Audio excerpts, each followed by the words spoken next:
살다 살다 진짜 이런 일이 있습니다. 최정아 기자님. 네, 너무 화가 나는 일입니다. 지난달 30일이죠. 인터넷 커뮤니티에 정말 충격적인 사연이 올라오게 됩니다. 한 피해 여대생의 글인데요. 이 여대생이 이렇게 글을 올립니다. 중학생 때부터 정말 친하게 지내던, 십수년간 친하게 지내던 친구 집에 나는 종종 방문을 하는데 이 피해자가 이렇게 얘기를 하는데요.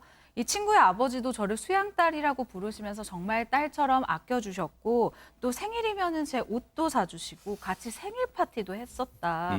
그리고 저 역시도 어버이날 정도가 되면은 그리고 아버지의 생신이 되면은 챙겨드릴 정도로 아주 가까운 사이였다라고 얘기를 해요. 네. 그리고 심지어 그 친구의 아버지는 공기업에 다니고 주변의 평판이 아주 좋으신 분이라고 합니다. 어허. 그런데 네. 지난달 중순이죠. 이 피해자가 날이 더워서 이 친구 집에서 저녁에 샤워를 하게 됐다고 합니다. 네. 그런데 샤워를 하다가 이상한 물건을 하나 발견을 해요. 바로 차키인데요. 네.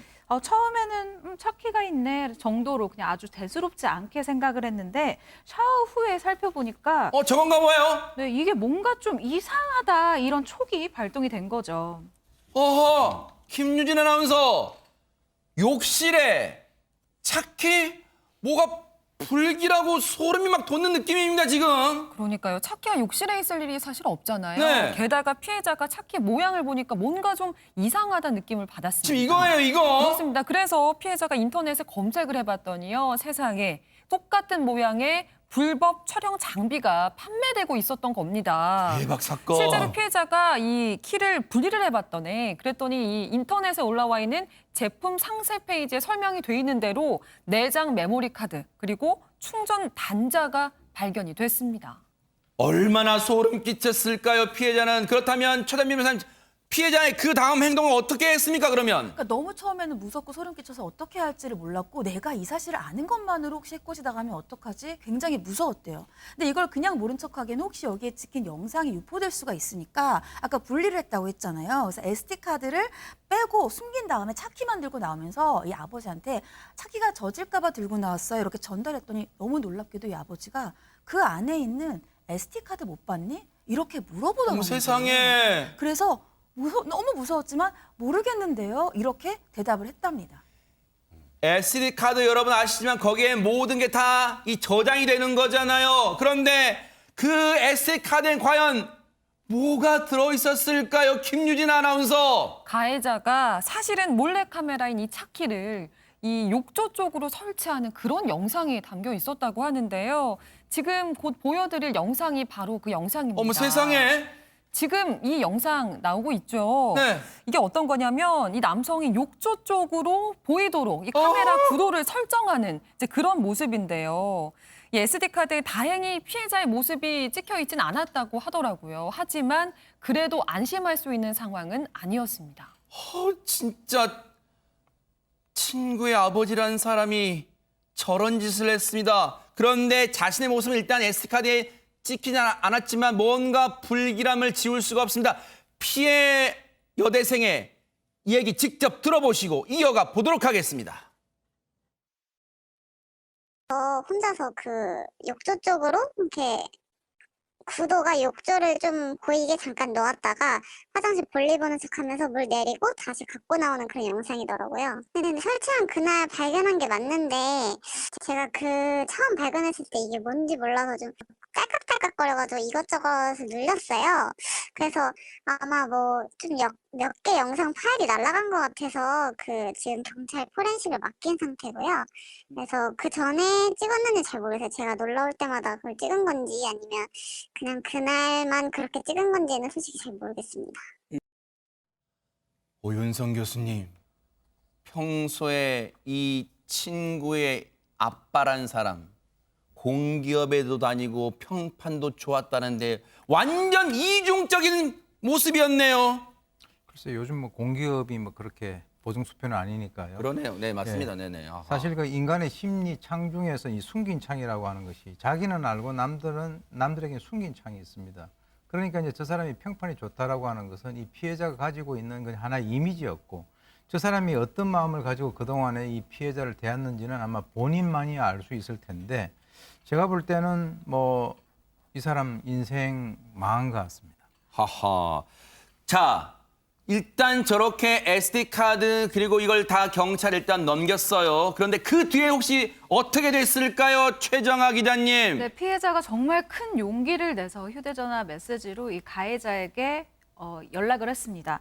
몰카를 발견했다. 어떻게 된 것이냐라고 따져 물으니까요. 네. 이 가해자가 이렇게 얘기를 하는데 뭐라고요? 정말 뻔뻔합니다. 내가 혼자 살고 외로워서 잠깐 미쳤었나 보다. 대박 사건. 우리 딸을 봐서라도 한 번만 봐달라. 그리고 이제 와서요? 이 부분이 참 저는 더 화가 났는데요. 우리 딸한테는 절대 말하지 말라라고 또 신신당부를 하기도 했습니다. 자, 이 내용도 기가 찬데요. 어이없게도 이런 회유까지 했답니다. 피해자분 얘기 들어보시고 이어가 보도록 하겠습니다. 땡땡이를 봐서라도 좀 봐줘라 이렇게 얘기하시고 뭐 자백할 때 저한테 그걸 녹음을 해놨어요 제가. 그냥 용돈을 뭐 한 달에 뭐 30만 원씩 줄 테니까 신고하지 말고 좀 폐기 처분해달라 이런 식으로 말하는 내용도 있습니다. 미안해 그냥 혼자 있고 싶네 떳떳한 아빠로 남았어야 하는데 추한 모습 보여서 미안해 물결 아빠 반성 많이 하고 있어 물결 요요. 저도 좀 이걸 보고 이게 반성하는 태도가 맞는지 잘 모르겠더라고요.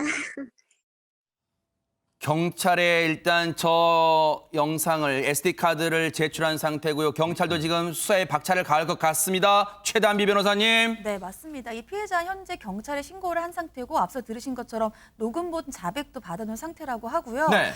친구 핑계를 대면서 계속해서 한번 용서해달라고 하는데 어떻게 딸을 가진 아빠가 저런 행동을 할 수 있었는지 굉장히 소름이 끼친다라고 하고 있습니다. 네. 본인이 이러한 불법 이 촬영에 대한 피해를 입었지만 혹시 본인처럼 피해를 입고 신고를 하지 못하는 다른 사람들에게 용기를 주기 위해서 이 글을 썼다라고도 밝혔습니다.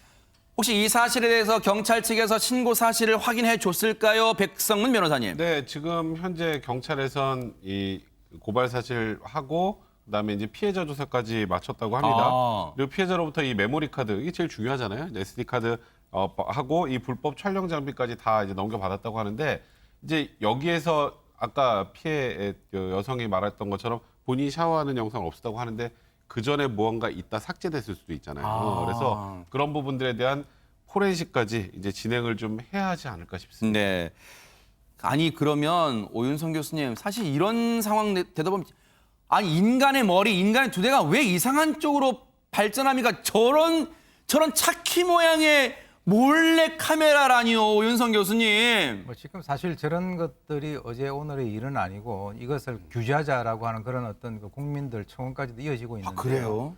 실제로 이제 범행이라고 하는 것에서는 범행 동기가 있어야 되고 범행 수법과 그 수법을 용이하게 하는 도구가 있어야 되는데 최근 들어가지고 이렇게 몰래 카메라가 극성이 되는 것은 이 도구의 발달이 가장 크다는 원인입니다. 네. 그래서 이제 인터넷에서 저런 것 같은 경우는 들어가시면 아까 그 여고생도 확인했다 그러지 않습니까? 그러니까 클릭 딱딱하면 바로 구입을 할 수 있기 때문에 누구도 마음만 먹으면 저런 행위를 갖다 할 수 있다라고 하는 것인데 제가 볼 때는 이 초소형 카메라가 이 범죄 목적으로 사용이 되고 있기 때문에 거기에 대해서 어떤 정부 차원에 있어서의 뭔가 어떤 규제가 있어야 되지 않느냐. 그러면은 정말 불필요한 여러 가지 어떤 그 범죄가 지속적으로 이어질 수 있는 그런 여건을 국가가 방기하고 있다 이런 어떤 비난도 지금 존재를 합니다. 백성문 변호사님 차제에 혹시 이럴 필요는 없을까요? 이 경찰이 압수수색 영장 등을 통해서 저 남성이 왜냐하면 이번 몰카 설치가 처음이 아닐 수도 있잖아요. 왜냐하면 그동안도 왜냐하면 십수년간 알아왔던 집이고 자주 방문하고 그 친구 집에 친구와 같이 잠을 자기도 했을 거 아닙니까? 그렇다면 뭔가 더 있을 가능성도 배제할 수는 없을 것 같습니다. 그래서 아마 이제 압수수색하는 과정에서 이제 뭐 집에 있는 그 전자기기, 휴대폰이 될 수도 있고요. 뭐 영상을 저장하는 곳이 있어야 될 거 아니에요. 또 다시 옮기거나. 네. 그럼 이제 컴퓨터, 뭐 아니면 태블릿 같은 게 있으면 그런 부분은 다 압수해서 그에 대해서 이제 포렌식 작업을 거칠 것 같고요. 네. 그러니까 저도 조금 전에 그 오 교수님 말씀하셨던 거, 이 최근에 이 몰카 범죄 굉장히 극성이죠. 네. 근데 이걸 다 살 수 있잖아요. 그러네요. 근데 이게 유통에 관련돼서 전혀 규제가 없어요. 지금 저희가 휴대폰을 가지고 검색해보면 다 나올걸요? 아까 아하. 이 피해 여대생도 그렇게 해서 이 차키가 똑같다는 거 알았잖아요. 이 차키 같은 거 제가 하나 꼭 말씀드리는 게 이번 사건도 보통 차키 보면 차 그 상표가 있죠. 네. 뭐 현대차, 기아차 다 네. 있잖아요. 그 상표가 없어서 이상했다고 하더라고요. 아. 그런 부분도 혹시나 이상해 있으면 그런 부분들도 이 사건과 관련해서 그러네요, 진짜. 네, 꼼꼼하게 살펴볼 필요가 있다고 합니다. 네, 정말 이 땅에서 몰카 범죄가 근절되는 그날까지 뉴스파이터 이런 사건 계속해서 따라붙어 보도록 하겠습니다.